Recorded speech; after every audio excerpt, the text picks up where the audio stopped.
Hello, everyone. Simon Jacobson from New York. We will be beginning shortly, and I look forward to this program. Post-synagogue Judaism is the question we're going to address, but we'll be waiting for people to come in, so please bear with me. I just want to register that we're here and beginning very shortly. Yeah. Meanwhile, I hope everybody is well, wherever you may be in the world. I know this is a worldwide global broadcast from different countries, and everyone has their unique challenges, but in many ways, we're all in it together. So as this is a preliminary, as you come into the program, just to register that I'm here, and we will begin, as I said, shortly.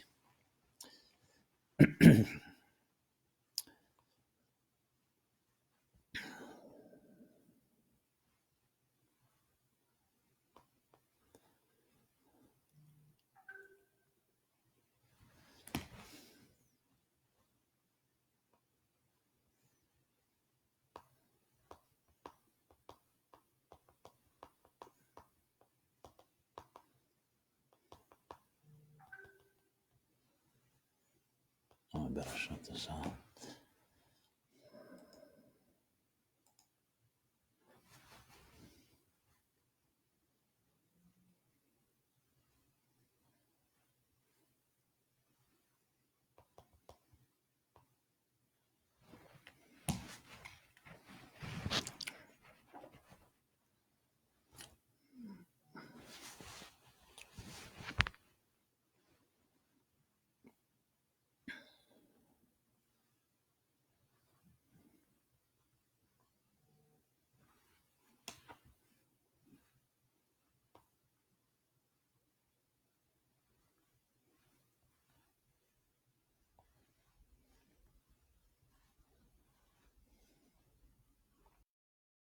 Okay. My friends, Simon Jacobson here, and we will begin now. This is a live Facebook broadcast. It's an honor to be speaking to you, especially in these trying times.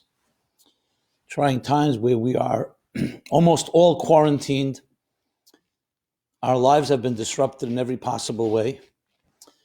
Very few of us, if anybody, knows what the future, the immediate future, will bring. But we remain not just hopeful, but strong, with fortitude, committed, more than ever to connect, to demonstrate love for each other, and that this challenge should bring the best out of us. So among the different challenges we have, of course, is one that particularly affects those that are connected to religious communities, houses of worship. So we determined, being that synagogues are closed, the conventional minyan, where people would come together to pray, and other activities in central places like synagogues, schools, are all closed down. So on one hand, that seems to be a real challenge, a negative, because this was something that we all expected and we looked forward to every week or every day for some people to go to their synagogue. This was their center of religious life, the place where they had classes, prayers, other activities. And now suddenly all of that has come to a stop. We're told we cannot go to synagogue. But as in all experiences, when we're deprived of something, it actually is an opportunity to look at it in a much deeper way. If it weren't for the pain and the loss and the tragedies that are happening, this is actually a very healthy experiment in every given situation, even when there's no pandemic. You may think you're dependent on something. You may think it's part of your routine. And when you look at it deeper and stop yourself from doing something, you then have to ask yourself, why am I doing it in the first place? Is it simply a ritual, a habit, a comfort zone? Everything in life is appreciated when we step back and say, what would it be like without it? Because that prevents us from taking things for granted. Just to use a simple example, the other day I was speaking to someone who works in the medical community. These are the heroes of our time, who are actually rising to the occasion, putting themselves at risk, and treating people, treating patients, many of them who may have the coronavirus. So he was telling me how difficult it is emotionally and psychologically and spiritually to see people struggling, so many people on respirators or ventilators. He said that he remembers once something I said in a class years ago that he was reminded of when he was in one of the ICUs and he saw how many people, and a few of them that he knew, patients of his that were struggling to breathe. And he remembered that what it says, King David, in the last psalm of the book of Psalms, of Tehillim, that classic work where David poured out his heart and soul and the suffering and pain he went through. And this became a eternal book that we all read and look to for hope. When we want to pierce the heavens, to cry out, we say to him. So the last verse, Psalm 150 of the 150 Psalms. Kol haneshama tahalokah. Every soul that praises God.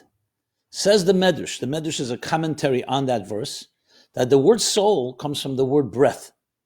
Neshima. It's connected. Neshama, soul. Neshima, same letters but pronounced differently, is breath. That in every breath a person takes, every breath and breath, called neshima, you praise God for that breath. Which of course brings the whole verse alive. It's not just a soul is praising God. There's a particular reason. As the Bible tells us in the beginning of Genesis, when God created the human being, he took a clump of clay, of earth, and he infused it, he breathed into it, into its nostrils, the breath of life. Vayipach ba'apav nishmas chaim. That breath of life is the soul. Now we breathe, a healthy person breathes 15 to 18 times a minute. Who even knows that? He was telling me as he's seeing people he loves, people he cares about, struggling to breathe and they can't breathe on their own, he suddenly reminded himself how much we take for granted the breath, our very breath.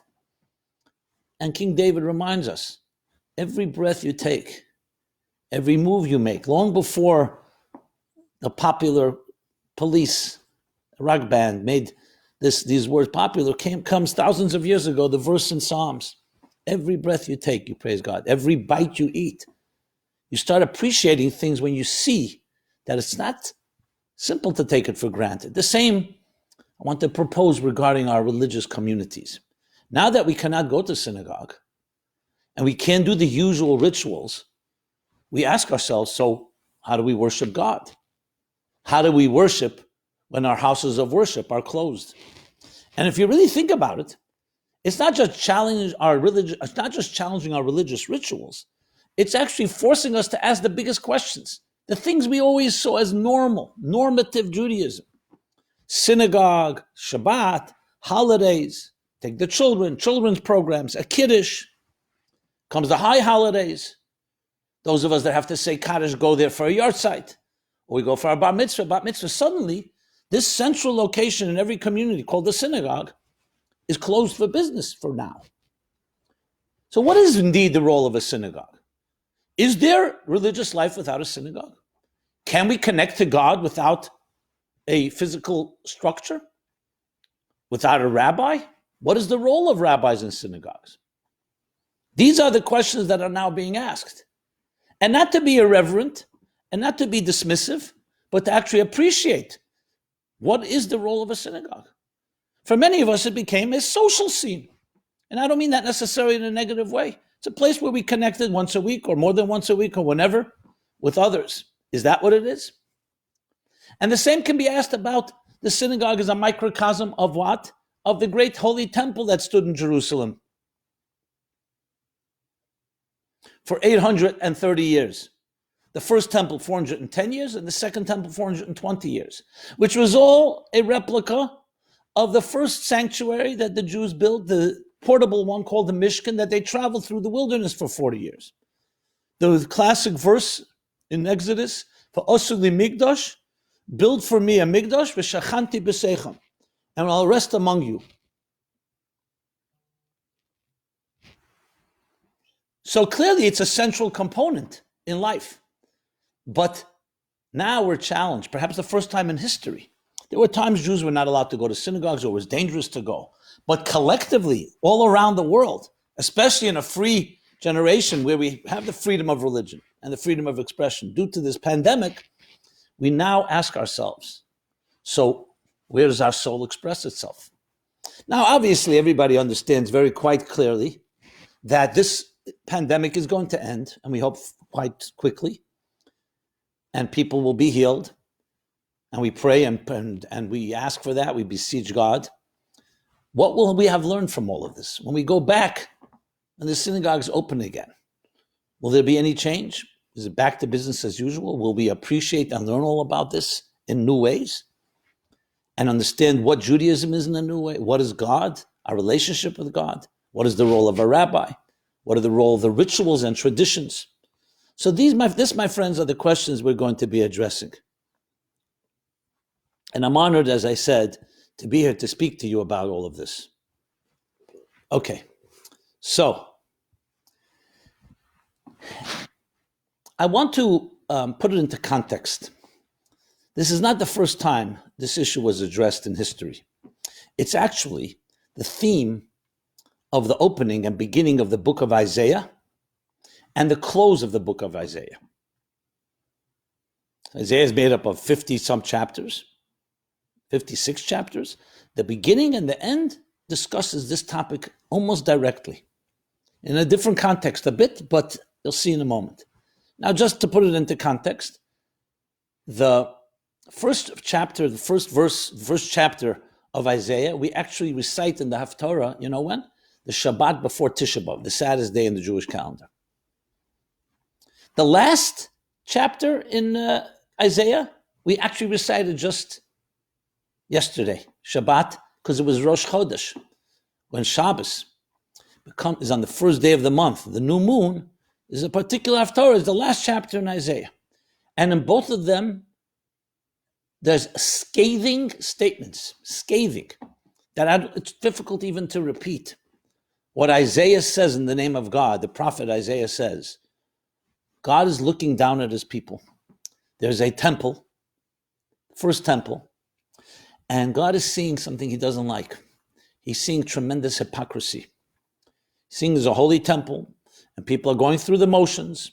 They're bringing the offerings and saying the prayers and everything that a temple is necessary to be said, but it's not consistent with their behavior. And God, in very strong terms, and I'm just paraphrasing, says the following. He says, I don't need your offerings. I don't need your temple. Hashemayim Shemayim Kisi. The heavens are my throne, and the earth is my footstool. I don't need your temple. I don't need your offerings. I don't need your prayers, your lip service. I don't need you just spreading out your hands when you're ignoring the orphan and the widow, when I don't see compassion, when I see mechanical Judaism being done by rote. These are words in the book of Isaiah. And as I said, they're said both the Shabbat before Tisha B'Av, which is obviously why, because that's why the temple was destroyed. What do we need a temple for, God said, if it's just going through motions? The whole purpose of the temple is that it should refine you, that I should rest among you. And to cite the great Shalah, when he speaks about a synagogue, about a Mishkan, it says, V'asuli Migdash, build for me a sanctuary, and the end of the verse is very interesting. It doesn't say, I will rest in it. It says, I will rest among you. I will dwell among you. That's what it says. So you ask the question, it's not consistent. When you say, build for me a sanctuary, I will rest in the sanctuary, in it. Shechanti, b'soichai, in Hebrew. B'soicham, because the purpose of the sanctuary, the purpose of the holy temple, and which is, of course, the synagogue, is a Migdash Ma'at, is a mini temple, is not for me to rest in bricks and mortar, in wood and in designs. Is to rest in your heart and soul. But in order to have a model, a template, we build the Beis HaMikdash. As the commentary has explained beautifully, how the entire temple is structured exactly like the human body. There are 3 sections. One corresponds to the mind, is the Holy of Holies, where the ark, the Torah, resided. The second is the Kodesh, the holy, where there were three primary vessels, a menorah, the table, lechem aponim, the shulchan, and the mizbeach, the altar, representing the right side, the left side, and the heart. And then there was the outer section, which had the outer altar where offerings were brought. Offerings from out of animals, the animal souls being brought and closer to the divine. The entire temple, there's an entire book called Teres Ha'elah from Rabbi Moshe Isserlish, the great codifier, Ramah, as he's known. The codifier of Jewish law. He wrote a whole book based on Kabbalistic and mystical teachings, how each detail in the temple corresponds to the human being. Because that's a model. And it's actually a template, a model of the entire, what's called in Hasidic thought, Seder Hishtalshus, the entire cosmic order. In other words, a human being is a small universe. That's what we're told. The universe is created by the divine in a very eloquent, beautiful structure. The temple is a model of that, and we are microcosms of that. So every aspect of a human being is represented in the temple and vice versa. Because the purpose is the building should be a template, should be a blueprint for us. That whatever is done there, we experience internally. When there's a dissonance and a disconnection, God said, I'm not here to rest in a building. I want to rest in your heart and soul. If you're not being kind and compassionate, if your behavior is not consistent with what I expect of you, I'm not looking for lip service. And that's what the verse said. He literally says those words. He says, I will not hear your prayers. My eyes will close when you raise your hands and spread out your hands because your hands are filled with blood. I was hesitating before saying some of the strong terms, but that's what he says. And there's a powerful discourse from the previous Chabad Rebbe, the sixth Chabad Rebbe, Rabbi Yosef Yitzchak. The last discourse that he delivered actually in the early years of the early 40s, in the middle of the Holocaust. And he explains that verse with a whole story with the Baal Shem Tov, that a simple person who's compassionate is much more powerful in many ways than a great scholar who prays and studies but is lacking, is doing things mechanically. Even if he's doing things right, but it doesn't have full heart and soul. Tells an entire story there, comparing the two. Because at the end of the day, the whole purpose of Torah, of Judaism, is to create refined human beings that are aligned to the divine image in which we were created. When's the last time we thought about that? When our synagogues were open and our services were going on almost automatically, we took it for granted. I'm not suggesting, God forbid, that people didn't mean well. But that's how it is. When things become routine, we take it for granted. When we take things for granted, we become complacent and we don't even appreciate our own breath. Now that the synagogues are closed, we're compelled to look inward. How do you pray? What is prayer? Prayer is the service of the heart. Do you actually need a synagogue to speak to God? Do you think God is in the synagogue more than he is in your home? Obviously not. It's one divine entity. So then you could ask the question, what do we need synagogues in the first place? The model, the template. Because a synagogue is a dedicated space that's meant to teach us a place where heaven meets earth. But the truth is, heaven meets earth in your home even more than the synagogue. But the synagogue is dedicated. I gave a class a few days ago, which I'm cross-referencing because it's quite relevant. It was called Stay Home, which is, of course, the statement we're hearing now. But with an addition, stay home, discover the center of your universe. What was the center of Jewish life throughout history? Most people would say the synagogue. Before that, the temple. Absolutely not. No one lived in the temple. As a matter of fact, the majority of the Jewish people weren't even allowed in most parts of the temple. Not only the Holy of Holies, even the other sections. They were told to make a pilgrimage 3 times a year. On Passover, Shavuot, and Sukkot. But that's not where they dwelled. The Kohanim and Levites all came from one tribe. They dwelled there. They served there. But they were a minority. People lived in their homes. The temple was the channel. Just like we talk about Israel as the holiest land, the Holy Land, the Promised Land, and Jerusalem as the holy city within the Holy Land. What makes it holier than, let's say, New York or London or Melbourne or Paris or Moscow or anywhere in the world? Just randomly chose some names. Is God not present everywhere? So the way the masters, the mystics teach us is this. Yes, God is present everywhere, but there are concealments from our perspective. Certain places in the world, especially when you sanctify them, it becomes more conducive. The vibe has less resistance to experience the spiritual, the divine.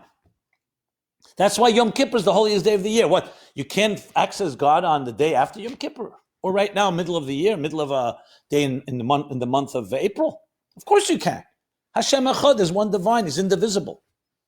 Why is Yom Kippur the holiest day of the year? Because one day when you designate and you shut down all material activities, and you spend all day in an environment of prayer and penitence and atonement, refining yourself, it's just easier to access the divine. God is with us all the time. The question is whether we're with God all the time. The Kotzker Rebbe was once asked, where is God? He says, wherever you let him in. But there's certain situations where it's easier. Just like, let's say, we'll give an example in marriage. You love your spouse. But if you're both busy at work and distracted, it's very hard to express that love. That doesn't mean there's no love.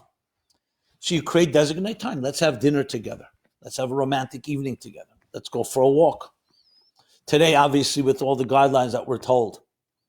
So you say, what, there's no love except when you go for the walk or whenever there's a romantic experience? Of course there is.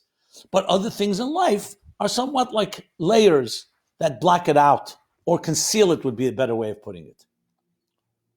So Yom Kippur and in time is the same idea as the Holy Temple and a synagogue in space. And the same thing with us human beings. Of course you can connect to God while you're in the middle of a meal. You can connect to God while you're asleep and taking a shower. But when you designate time to study, to pray, to do a mitzvah, to do a good deed, to be charitable, it's more conducive. What we would say more revealed, more manifest. So God said to us, I will give you a space on earth called Israel, the Holy Land. In it, the holy city of Jerusalem. In it, the holy temple on the Temple Mount. This is a sacred place. Do not walk there casually. Do not go there unless you're allowed to go there. Holy of Holies, once a year, Yom Kippur. We read about it now in the Torah chapters. There are conditions. Not because it's off limits, it's because you need to be completely aligned with the divine to be able to enter there. Why is it there? To give you a prototype, to give you a model, a template. Let me look at the temple. Let me find how it reflects in my life. And then you have yourself a real divine experience. Now, what happens when the building becomes an end in itself and people lose their connection? They say, you know what, I'm going to synagogue. I don't have to do anything else.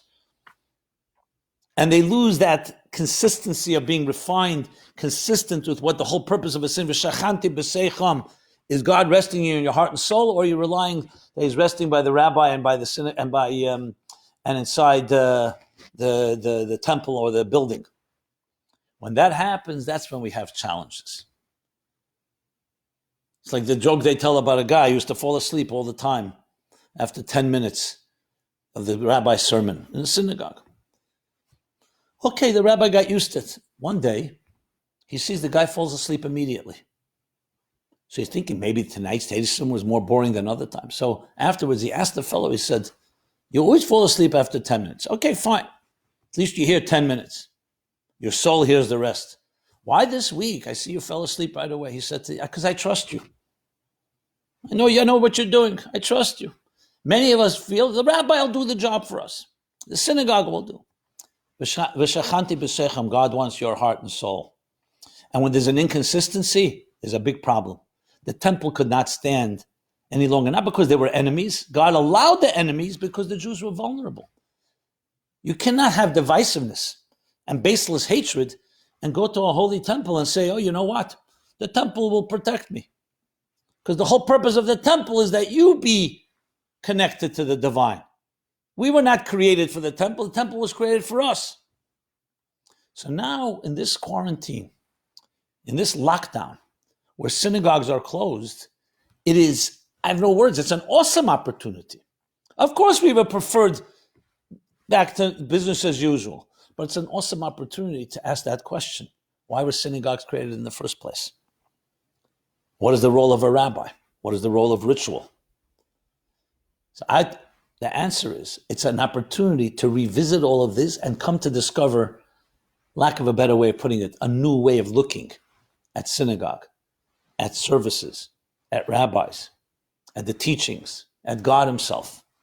A new way of looking. Because when they're stripped from the regular routines and normal, then you have to really appreciate it from scratch and ask the question, why was it there in the first place? Famous statement from the Rabbi Yitzchak Berditchev. I use it in my book, Toward a Meaningful Life. It's one of my favorites. A self-proclaimed atheist was his neighbor. The rabbi says, Rabbi Yitzchak Berditchev, the lover of Jewish people, unconditional love, non-judgmentalism. In every fiber of his being, he was completely non-judgmental. He says to the self-proclaimed atheist, why don't you come with me to synagogue to pray? Rosh Hashanah, Yom Kippur. He says, Rabbi, you know I'm an atheist, I don't believe. What does Rabbi Yitzchak Berditchev tell him? The God you don't believe in, I also don't believe in. Think about that. I don't know the end of that story, but I would hope to believe and want to believe that made the person think. Sometimes our experiences with God, with synagogues, with rabbis, with Judaism, with formal, established religion has been very negative. And not necessarily because we're wrong. We actually had negative experiences. You saw hypocrisy, so judgmentalism, condescension, money being a distraction. Everything you want religion for, anything you want a connection to God, you see has now contaminated even our synagogues. So what does a person who grows up, a nice, beautiful child, see? After a while, you say, this is not for me. I'm looking for God. More and more, even worse, you start thinking, that's what God is about. Why would I have a relationship with God? I remember years ago, I met Woody Allen. One of my students knew him. And he's, of course, the epitome. He's the, what can I say? He's the personification of the cynicism. The cynicism, like saying the famous joke among hundreds, which I can share, but I'll share one. Guy comes to a rabbi and says, Rabbi, I hear the Torah has the answers to all the secrets of life. He says, of course. He says, will you teach it to me? Of course. How much will you charge me? He says, it's free. Free? Wow. He's doubly impressed. He's going to get the secrets of life without any cost. Okay, beautiful. As the rabbi told him, God didn't charge us when he gave us the Torah at Sinai. Moses didn't charge us when he passed it on to us and taught it to us. How could I charge? Beautiful. They sit down, they open up a Chumash, a Bible, a Torah. It's all in Hebrew. And the rabbi says, Hebrew lessons will be $20,000. Imagine now, what does that story tell you? Do you think that person's ever coming back to that rabbi again, to that synagogue? Of course not. That's the punchline. That's a Woody Allen classic. But I'm not going to blame it on him. He definitely did a lot to advance the stereotype, as many others in the modern culture. And that's what they experienced. And I don't even want to blame them because they didn't see an alternative. That's what I told him when I spoke to him. And he couldn't accept it. I told him the story of Levi Yitzchak Berditchev. He said, yeah, I know all these stories. Couldn't accept it. And I said to him, 3,800 years of Jewish history, you think was all based on this type of superficiality and hypocrisies and inconsistencies and dissonance? And he couldn't hear it. Didn't want to hear it. My point to make is that many of us, maybe not those listening here, because the fact that you're listening, it's already you're receptive. I've traveled this country, I've traveled the world, not now, but in my years, especially after my books were published. And I met people in Barnes and Nobles, in bookstores, on television interviews, people who wrote to me that would never have walked into a synagogue in the first place, not just today, ever. It was not their place. And many had negative experiences. Many were completely apathetic. Their grandparents already had negative experiences. By now, the whole thing is not an option. And I saw it with my own eyes.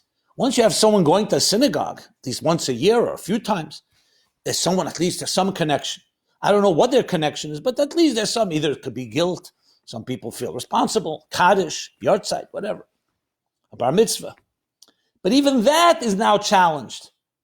So this is an opportunity to, to reset the whole, to revisit and reset what do they say? Reboot the attitude to synagogues. What is the role of a synagogue? If it's like the story I just told, or another story which I also like, I always share, it just captures the mood. Two guys get lost in a hot air balloon. One guy looks to the next and say, "Where are we?" We have no idea. Okay. They're maneuvering. They finally see a guy down below and they yell, hey, yeah, what can I do for you? Where are we? And he answers, "You're in a hot air balloon." A gust of wind comes by, whisks them away. One of them looks to the next and says, "What was that?" He says, "That was definitely a rabbi." He says, "How do you know?" Because what he said was true, but irrelevant. Another classic. I can't tell you the laughter that comes from many different audiences when I tell this joke, which to me indicates the tragedy. Because that's the experience, of course. Rabbis are nice people, good intention. Some of them are very honest. Some are not. That's why I often hesitate even being allowed to myself be called rabbi. Because I don't know what you mean by rabbi. You mean it as a compliment, or you mean it as an insult? Or maybe something like, you're not one of us. You don't relate to us, or you have your own. The point I'm making is we live in a world filled with such stereotypes. And stereotypes like paranoia, they say, just because I'm paranoid doesn't mean no one wants to get me. Just because it's a stereotype doesn't mean it's not true. Unfortunately, many of these stereotypes are true. So, but we have now an opportunity, all of us, those that are synagogue goers or those that are not, those that go casually, sometimes more less often, to revisit what is the whole purpose of it. And maybe that's why God said, stay home, review. I'm not interested in lip service. I'm not interested in just doing rituals and very strong language. I want you heart and soul. I want you to recognize that the purpose of existence is not building religious structures. It's not institutions. It's that the human being created in the divine image is an ambassador, an agent of light. I want you to struggle. Yes, you have an animal soul and a divine soul, a voice of selfishness and self-centeredness and self-interest, and another voice that's transcendent, that's selfless, that's noble. One is a taker, one is a giver. That's how I created you. Don't feel upset. Everyone has that challenge. Now, I've given you the strength, God says, to turn yourself into a temple, into a sanctuary, into a walking sanctuary, a walking menorah, a walking shulchan table, a walking altar, a walking holy of holies, that you personify, you epitomize, you express, you channel what godliness is. The refinement of a human being, the deep compassion and love, that life is not just to serve yourself, it's to serve a higher purpose. And here, I created a situation. Now, why it comes with pain and loss and tragedy, that's beyond us.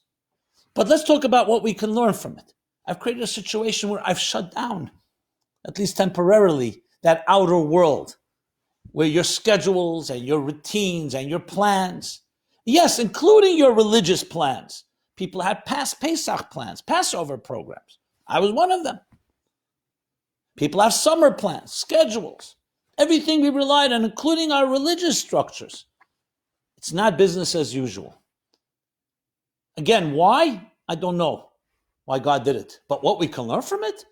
Tremendous. We can revisit everything. It's like restarting. God forbid, it's like you have a situation where everything is going a certain way, then you lose your entire business. I say, God forbid. So you can either lay down and die, or you dig deeper and say, let me review why did I do this business in the first place? I remember once in my own office, full of paper. I hoard paper. And then something happened. There was a water accident, whatever. A lot of paper had to be thrown out. So first I was really, really angry. I was really, really frustrated. What do you mean? This paper, maybe this is important. I was trying to sell. Then I sat back and I smiled to myself. You know what? Great opportunity. Cleanup time. Will I die? God forbid. What will happen if I don't have this particular paper? It was lying there anyway for 5 years. You didn't do anything with it. It's like letting go. It's like recognizing that life is a journey. A chick to come out of an egg, the egg has to crack. But are we going to hold on to the egg, or are we going to look for the chicken? Are we going to worship the present structure, or are we going to look what's the purpose of it? What's coming out of it? So it's very clear, without question, just as the world is being challenged in all ways, going back to our theme here, our entire Jewish and religious lives are being challenged. And I say this to all of us, even those that don't have a religious life. As a matter of fact, I never liked the word religious. Because what does it sound like? You have life and then there's religious life. What does that mean? For many, it's ritual. Today, we have the opportunity to realize that behind the ritual, add three letters, SPI. It's spiritual. There's statistics that show in the United States, this goes back not to now, for years, that over 90% of Americans, and probably the same as in the world in general, believe in some form of spirituality, soul, God. Only 40% or so associate with some affiliate and associate with some religion. That's a big discrepancy. Why? Because religion is seen as ritual, tradition, synagogues, prayers. It could have very positive elements too. Structure, family, community. Spiritual is seen as freedom, free-spiritedness. Many will say the more religious someone is, the less spiritual they are. The more spiritual they are, the less religious they are. They're not so didactic and dogmatic in the details. What are the knee-jerk reaction when you hear the word religion? I've tested this many times. In many cases, it's negative terms, but I just gave a bunch of positive ones. Ritual, community, holidays, rabbis, commemoration, etc. Structure. The negative ones are fear, punitiveness, punishment, guilt, anger. The list goes on. Almost every form of neurosis is connected with it.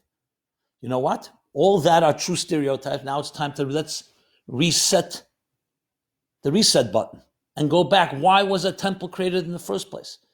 To be a channel, to be a model, a prototype for what it means to be a completely refined human being. So yes, it's not optional. If you are praying and you're not more refined, there's something terribly missing. If you go to synagogue, but you don't become more divine and a sacred person, it's like someone eating kosher, but you're not kosher. Keeping Shabbos, but not being Shabbosdik. It's all about the internalization. Now, you may argue, what about those that just do something? Is it better to give charity even if you have no feeling? In some mitzvahs, yes, because at least you're helping someone. It's not the optimal. The optimal is not just giving charity, but giving with a smile, giving with feeling, with love. And there are mitzvahs that if you don't have the right intention, the whole mitzvah is worthless. Offerings, even prayer. The Baal Shem Tov once came to a town. He was looking for a synagogue. Okay, they show him, they point to a synagogue. He walks in, comes running out, and a minute later, the guy says, "What's the matter?" He says, "There's no room for me there. It's packed." He says, "Packed? It's an empty synagogue. Let's look inside." He opens the door. It's full of seats. It's not that packed. Baal Shem Tov said, "You don't understand."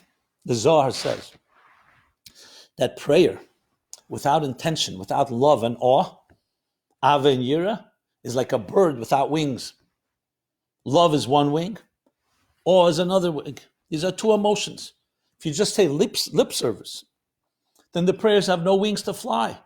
And I came in there and I felt claustrophobic. I felt completely suffocated because there were so many prayers that were like grounded birds and couldn't fly anywhere.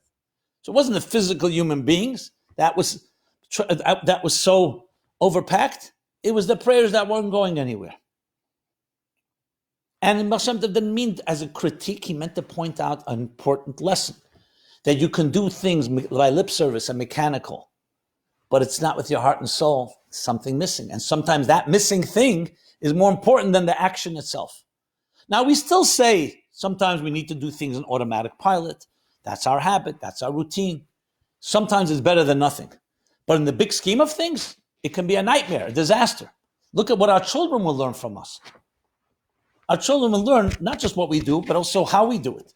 They see we do things mechanically and automatically, and there's no heart and soul. They say, you know what? That's the way you do it. I remember visiting Edgar Bronfman Sr. He wrote me a beautiful little card after he read my book, Toward a Meaningful Life. So I called his office. I got an appointment just to meet him. Extremely cordial. Seagram's Empire. It was on Park Avenue in Manhattan. In the middle of our conversation, he says to me, I want to share with you something. When I was a 9-year-old boy growing up in Montreal, Canada, I went to synagogue with my father. We went. The prayer service took maybe 15, 20 minutes.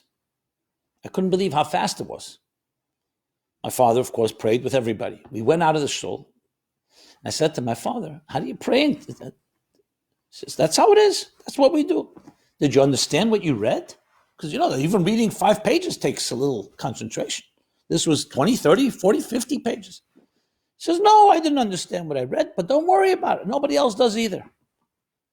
Edgar Bronfman looked me in the eyes and said, I never walked back into a synagogue for almost 40 years. That was enough. I heard that. A child, impressionable child. Nobody else does. This is, in other words, what is this, a game? We're just doing it out of guilt? Out of what? Ritual? Thoughtless? Soulless? Heartless? He says, in my late 40s, I began to relook. He says, I married out of the faith more than once. I began relooking at my Judaism in the mid-40s. He said to me these words. I remember it like today. He said, if you can create a plan to reach 9-year-olds like myself, to make sure they don't have the experience, I will do whatever it takes to help you do so, funding and so on. It never materialized for different reasons, but it was so moving to me because it captured the story of millions, really millions, I would say. Each in their own way, maybe not to that extent, everybody in their own form. And now I look, 2020, supposed to be the year of vision, 2020 vision. In Hebrew, Tafshin Pei.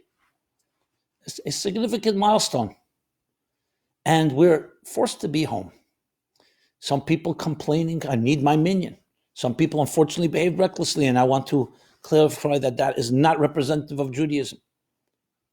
Because when the Torah says and doctors say, stay home, that's what you're supposed to do. That's what God wants, the same God that created synagogues. But above all, it's not just about staying away from synagogues because we need to be quarantined and not infect others or be infected to protect ourselves and our loved ones and others. It's also a tremendous opportunity to look at the purpose of it all in the first place. And that when we return to synagogue, to come with this new appreciation, completely new appreciation. So to sum up, a synagogue is a house of God that is meant to rest within you. You go into a synagogue, it's all about you, not about the building. Yes, support it, donate to it, and so on. What is a rabbi? A rabbi is an informed individual who's committed his life to be devout and to live up to God's expectations. And he's 24/7, that's his job. Is he perfect? No, there's no one perfect on earth. But that's what he aspires to. If there's overt hypocrisy and you don't see the rabbi living up to that, there's a problem. Just like there's a problem if it's a synagogue that technically is a synagogue, but you don't feel the heart and soul. So this is a time for a revolution. Every synagogue can use a new approach. When I say new, I want to point out it's not new. It was the way it was meant to always be. That's the way it was. I wonder sometimes why the Baal Shem Tov and the Arizal, the Holy Arizal, often prayed in the field, Friday night especially. And there are questions. Halacha, Jewish law says, should be in a building for respect, for concentration. But still you find Isaac spoke in the field. Sikha, that's where we learn prayer from. Perhaps the field was more natural. It didn't have the human man-made structures, which also indicates bureaucracy. Humans getting in the way. A synagogue and a rabbi and everything about Judaism, ritual, was never meant to get in the way. It was meant to be tools for us to be more divine, to be more refined. And I say it again and again. There's no one that will disagree with this because this is what it says in the sources. I didn't come up with this. It was impossible to create such a revolution as long as we were going, because as long as you're on the merry-go-round, as long as you're in the rut, and your routines, for good or for bad, very difficult to pause and say, 1 second, let's press the reset button. Let's recalibrate. Let's reboot our entire way of looking at it. But now that we're here, this is what we should be talking about. I'll share another anecdote that actually happened. It's interesting. I was invited in a certain city. I don't want to mention the city for obvious reasons. There was a big argument in a community a synagogue was taken over by another synagogue. This synagogue was a synagogue that did not have a mechitza. A mechitza is a partition between men and women. And it was a big debate. Part of the community said, let's put up a partition. And if not, I'm not going to come to the synagogue. Another part said, no, you make a partition, I'm leaving. And they could not come to terms. The rabbi who knew me, not closely, but he knew of me, called me and said, I'm a crisis state and I need you to come and save this situation. As soon as I heard what's going on, I said, what are you talking about? Why would I come to a situation? There's no way. It's irreconcilable. It's not my problem. It's your problem. I didn't like saying it, but that's what I said. He said to me, but you come from the outside. You're more objective. People may listen to you. There are a lot of people who respect you here. They've read your materials. They like what you do. But I felt, what am I going to do? How am I going to make everybody happy? Impossible. But then, on the other hand, I was trained. You have to do what you can. And finally, I said to myself, listen, I'm coming in. I may cause more damage, but I'm leaving. So, it's not my problem. I didn't mean it quite that way. You get the idea. But what do I have to lose? Let me go. I go down there. But I made a condition. I said, I want to come early Friday morning. I want to meet the women who were leading the charge against the partition, against the mechitza. I want to meet with them beforehand. Not on Shabbos, on Friday afternoons or Friday or late morning. Fine. They titled the Shabbos, The Great Divide, the Mechitza in a Synagogue. The Great Divide, which of course has many meanings. Come down there, and as planned, a group of women, they were like the leaders who were really against the partition, meet with me. They were not a captive audience, let me put it that way. Very hostile. They were sitting there, tough, and I saw they were ready to stone me. I began and I said the following. I said to them, the reason I asked to meet with you is because clearly you're leaders in this community. I'm not coming here to make trouble. I'm coming here to see how I could help. If I can't help, I can't help.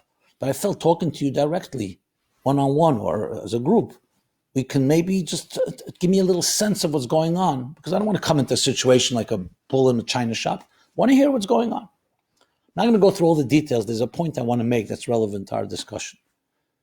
So the women, I can't say they warmed up, but they began to share with me the fight and what. I said, so give me both sides of the argument. They said, look, we grew up without any partitions. As a matter of fact, one of them said, I grew up with a partition. I always felt I was like in a pig pen. My mother would go, I couldn't stand it. As soon as I became a teenager, I stopped going to synagogue. The whole thing reminds me of women being put down. We live in an open society, egalitarian society, equality. What is this? God is only for men? Synagogue is only for men? We want to be treated. What was this? I want to be with my family all week long. We're all working and so on. I want to be with my family. Each one had their story. I said, what about the other? The others, they're just holding on to old traditions. That's their comfort zone. I said, do you think it's reconcilable? They said, no, not really. We were just all locked into our positions. So I said to them, let me ask you a question. Do you know why there's a mechitza in the synagogue throughout history? Why was a partition put up? One woman said, because women are distraction. I said, yeah, but then you should put up a mechitza everywhere, in the house, in the office, everywhere. I said, do you know why there's a mechitza? Let me ask you a better question. Why is there a synagogue? Who said we should make synagogues? I know it's a nice idea. People come together to pray. They didn't know. I said, you know where synagogue comes from? Yecheskel the prophet. When the temple was being destroyed, he said to God, you're destroying the temple. So I understand there's reasons. The community will become scattered. The Jews will be exiled. How are they going to connect with you? They need something. So God said, build for me a shul. The Eyele Migdash Ma'at. And I will be for them a mini sanctuary. So this great temple that was the temple for all Jews, wherever they travel in the world, let them build a Migdash Ma'at, a mini sanctuary, a mini shul, and a mini Beis Medrash, a mini like a yeshiva. And from there became the concept. I said, so the whole idea of a synagogue is a replica, a microcosm of the temple in Jerusalem. Now, the temple of Jerusalem, you may not know this, I told them, was also built by the instructions of God in the chapter Truma, Tetzav, the end of Exodus. A bunch of chapters, every detail. And every detail, as I mentioned earlier, I shared with them, is a microcosm of the human being. It's a microcosm of the divine cosmic structure of all existence. So everything is precise. It's like an architect, a genius architect. even human architect, built this enormous palace. And we come in and say, you know what? I don't really like this room or that room. First, know at least what his intentions were. It's like the famous one when Mozart presented to the Archduke of Austria, Ferdinand. One of his magnum opus was music. The Archduke, who thought he was a connoisseur of music, said to Mozart, beautiful, but far too many notes. And Mozart purportedly responded, yes, Your Majesty, but not one more than necessary. Now imagine the divine architect, God, a cosmic engineer, built something. At least know the reasons. So when we look in the Holy Temple, what do you see? There's an Ezras Anoshim, there's a section for men, there's an Ezras Anoshim for women. As a matter of fact, most of the temple is off limits to most of the Jews. The Holy of Holies, the Holy, the Azara, everything in the main sanctuary, no one was allowed in. The women looked at me, they couldn't believe it. They said, so why did they go there? I said, they didn't go there, the Jews. They went only a few times a year, or when they needed to go for offerings and different reasons. Very interesting. So I said, so we build a temple, a mini sanctuary, we build it like in the model. So you can ask, why is there an Ezras Noshim in the synagogue? Why is there in the temple? The answer is because God created men and women. There's men's tennis, there's women's tennis. We'd all like to play together, but they're different. They're physiologically different and psychologically different. Not because one is better than the other. Then I pointed out to them, I said, remember the book everybody read? Men from Mars, Women from Venus? Yeah, of course. John Gray. I mean, it had a lot of platitudes, a lot of whatever. I said, everyone loved that book, right? You loved it. Now, Mars and Venus are much far apart than the men's section and the women's section in a synagogue. So why do you applaud that book and reject the idea of a structure in a synagogue? Imagine telling all the women to go to Venus and all the men to Mars. They really would not be able to get together very often, would they? Because you have to understand the purpose of the mechitza. It's like the windpipe and the food pipe. They'd love to be together. Let's create a union between them. Then we'd have, God forbid, death. Structure in existence is healthy as long as it's not abusive, as long as it doesn't defy what we naturally like. The structure is what creates the unity, recognizing the boundaries.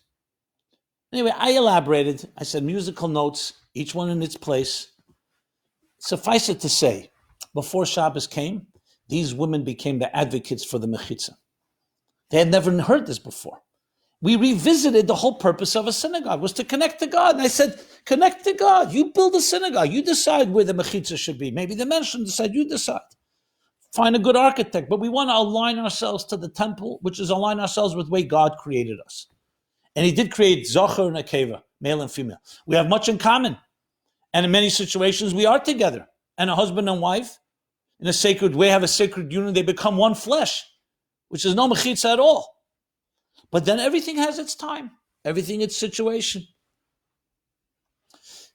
Just to use and show the example of when you revisit something, you appreciate it in a completely new way. This is the story, my friends. So now that our synagogues are closed for the time being, we can look at it as a tremendous loss, or we can look at it, that it's closed. Let's revisit. Why is it there in the first place? What's the role of a rabbi? This is all about us. It's about us connecting. And when you think about it, you can connect in unprecedented ways with God right now. Who stops you from praying in the morning? Open up a prayer book. And it's on no one else's terms. There's no minion. There's no one you have to follow. You don't have to keep at any pace. You read it in your own language. Make it yours. Personalize it. Take a prayer, one prayer. Moda Ani, I acknowledge to you that for returning my soul. I thank you for returning my soul. Shema Yisrael, listen, hear, O Israel, God is one, the idea of oneness.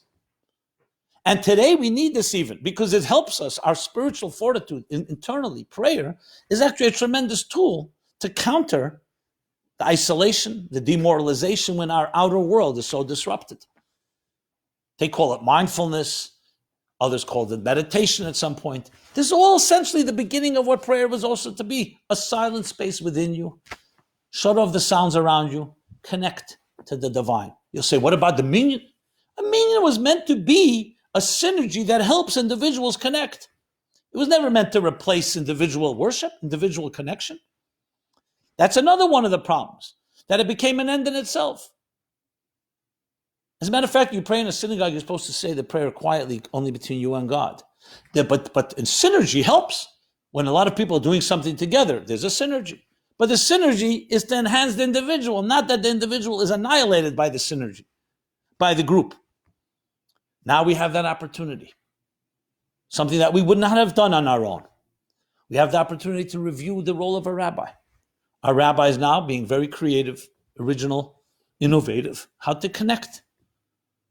And I'm not here to criticize or not criticize. I wrote an article years ago. Someone asked me, how do you find a true rabbi? This rabbi tells me that rabbi is no good. That rabbi tells me this rabbi is no good.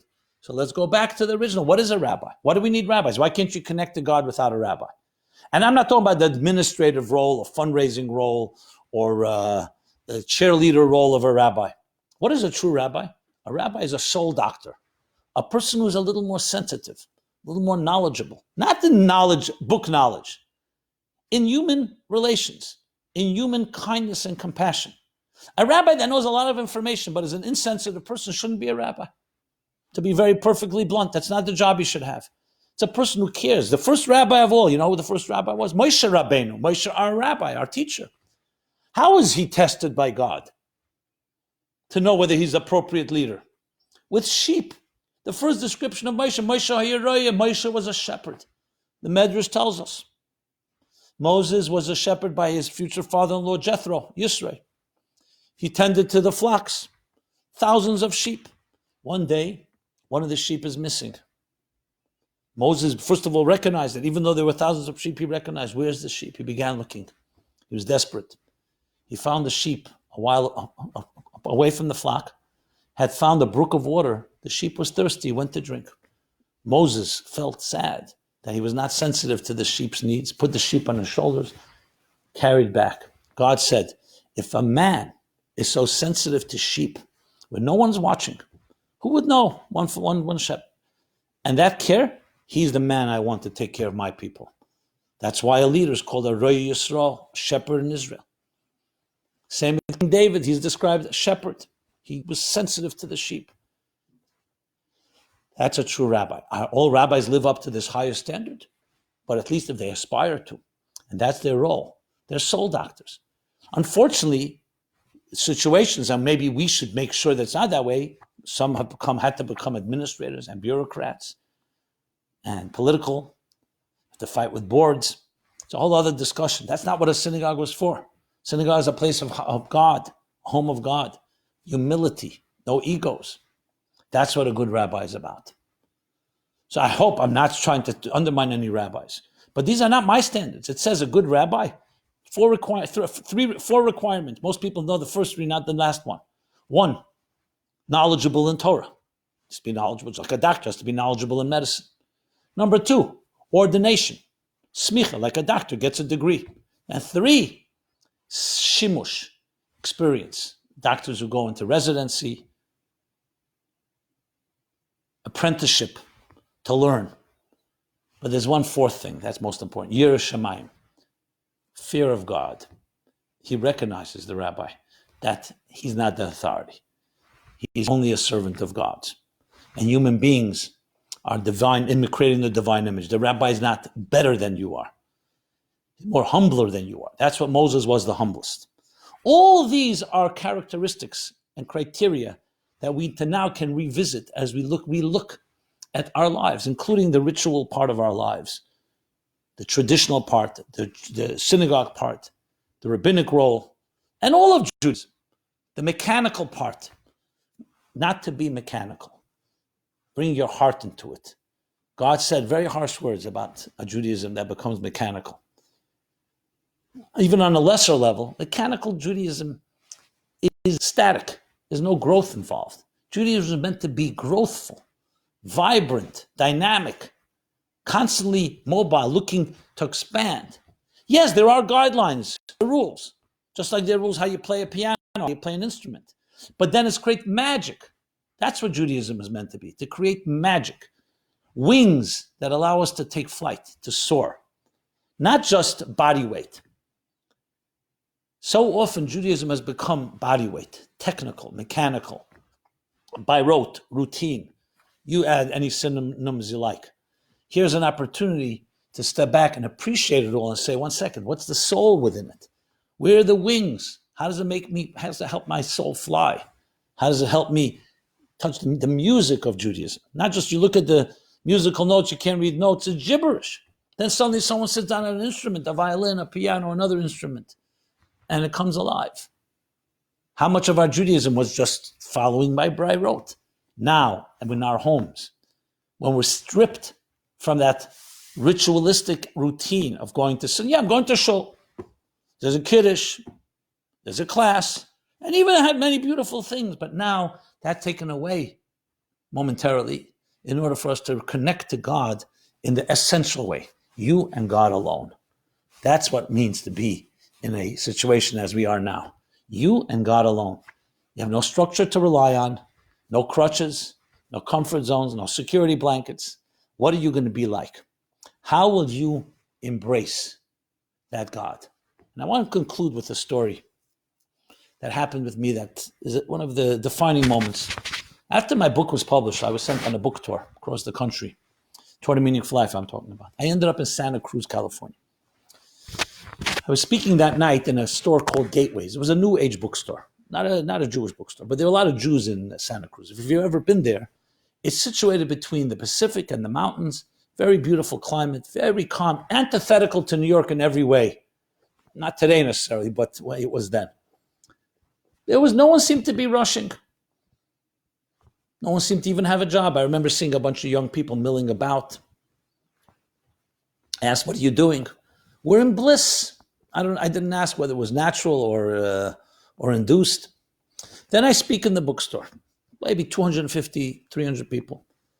Very comfortable carpets, people sitting on the floor. It was one of those places you felt the spiritual vibe. You felt the soul. I didn't have to go through prerequisite Western style marathon arguments to prove that there's some transcendent force in existence. There are people who that was a given. Anyway, I finished my talk. A woman raises her hand. She says to me, in front of everyone, I could see right away she spoke Yiddish fluently from the way she spoke. And she said, I grew up in Borough Park, Brooklyn. Not far from I live in Crown Heights in Borough Park. Very bastion of a lot of Orthodox, very religious Jews. I went to Beis Yaakov, a very religious school. And I have to tell you, it was a nightmare in my life. My parents were Holocaust survivors. And one was angrier than the other. Judaism for me was all about anger, guilt, punishment, punitiveness. Constantly. That was the only thing. Why don't you do that? Why don't you do that? I was a very curious girl. I used to ask a lot of questions. Questions were forbidden, not allowed. Don't ask questions, just be a good Yiddish meidel, a good girl, and listen to what what your mother, grandmother, great-grandmother did. At age 17, she says, I had an addict. Her words were, my soul was asphyxiated. I was suffocating spiritually. And I decided one day, I picked myself up. I was 17. I packed. I never told anyone. I left, never to return. Went to the West Coast. From the way she described it, it sounded like she was in the late 60s. It must have been in the late 60s. She was in the late 60s, meaning 68, 69, 1968. Los Angeles. I ended up in the Haight-Ashbury scene in San Francisco. Then finally landed here in Santa Cruz. I've been here ever since. I found my peace. Where did I find my peace? I found it in Zen Buddhism and in LSD. That's what she said. I haven't seen a rabbi like you in years. Where do you come from? Where do you get this stuff? You speak so comfortably about soul, about God, personally, warmly. That's not the Judaism I grew up. The Judaism I grew up was a stick. It was a punishment. God said this, and if you don't do it, you'll be struck by lightning, etc. I saw in the faces of many, they had similar questions. So I said, well, we Jews have this thing called a 613-step program. She smiled, some laughed. But afterwards, when the crowd scattered, around 5-6 people, including this woman, remained, because I offered to speak with them. And we went into one of these marathon hourly talks. We went to store closed at 1 a.m. We went outside. It was a beautiful night. We sat on a bench, 5-6 of us, till 4 a.m. probably, talking about those college night marathons, about what is real and what is not real, and God and goodness and Holocaust and what's the purpose of life and suffering, you name it. I shared with her the following. which I think is a tremendous way of looking at this period in time. I said to her, I don't judge you for what you did, because maybe if my soul was asphyxiated, who knows what I would have ended up doing. But I have to tell you that they only taught you half of the story, half of Judaism, the body half. They never taught you about the soul. And I shared in a metaphor, or I would say it's an anecdote, a parable, maybe best. I don't even know where I read it. That when God created the world, he created the nightingale with a beautiful voice. The bird with a beautiful voice. The bird would serenade into the night. One day the bird comes to God and says, thank you for my beautiful voice. Everyone's enjoying it, but there's a problem. I'm vulnerable. I have no defenses. Everyone may be enjoying. I'm perched on a branch in the dusk, serenading into the night. Everyone's enjoying it, but there's one animal, a predator, looking for a good meal.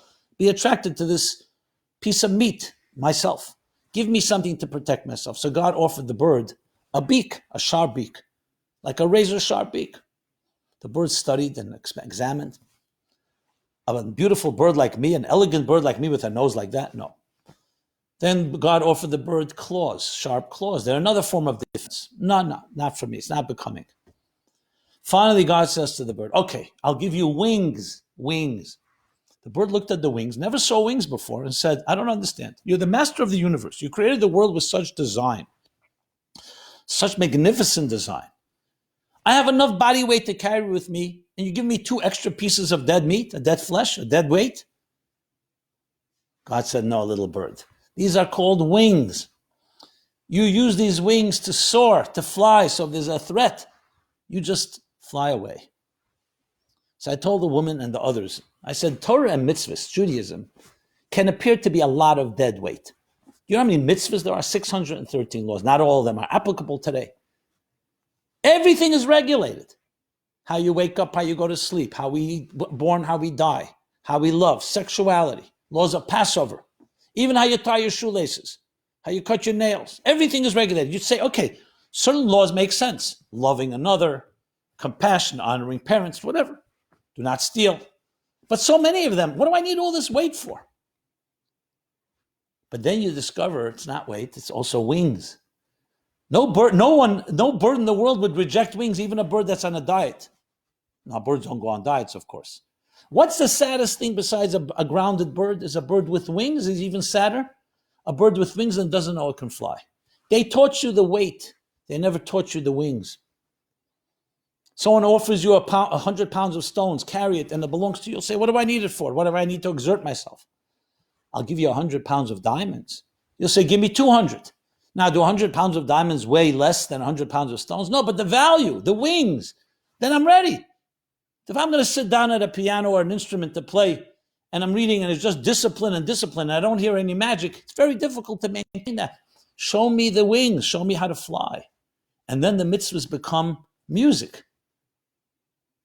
And the flesh become wings. That's what we have the opportunity, my friends, to discover now. The wings of Judaism, the music of Judaism. Sometimes that gets drowned out when we're into the ritual and the mechanical. Now, there's a lot to say about ritual and mechanical. Once there's also the music. They combine together the fusion of body and soul, the fusion of action and spirit. To have spirit without action is not grounded. To have action without spirit can become hollow, static, stagnant. Now we have an opportunity to create a revolution and actually reclaim what Judaism was always meant to be, what the synagogue was always meant to be, what a rabbi was always meant to be, what mitzvahs are not just commandments. Mitzvahs come from the word connections. Connections, very intriguing. You're connecting to a transcendent place within yourself and beyond you. May God bless each one of us to use this time, this valuable time, invaluable time, where we are compelled to be in a place which often a lot forces us to have to dig deeper and discover and reach deeper resources within ourselves. That's what we need to be doing now. God should protect you all, protect every one of us. Those that need healing should have complete recovery, as if it never happened. This pandemic should come to an end, but what should not come to an end is the discoveries of our own inner selves, the discoveries of our deeper relationship with God, with prayer, with Torah, with mitzvahs, with Judaism, our deeper connection to what the mini sanctuary and temple is meant to be, our deeper connection to what our spiritual mentors and soul doctors are meant to be. And may we enter a new age that after the egg is cracked, a new chicken, a new life emerges, a new paradigm shift, a paradigm shift that reclaims what was meant to be in the beginning of time, a material world that becomes a divine home, a divine garden. May each of us do our little part, and through a ripple effect, we have the opportunity to create now a global pandemic of kindness and goodness, a global pandemic of goodness and kindness, of spirit, of higher spiritual consciousness, because the material world has been shaken up, has been in many ways compromised. So allows us to see the inner forces at work. God bless you all. And for any more materials, please go to meaningfullife.com/corona. Every day we're updating more content for different audiences, including especially the Daily Spiritual Antidote, a 3-minute video, as well as podcast that is meant to bolster and nourish our inner selves. God bless you and everyone be well. Thank you so much.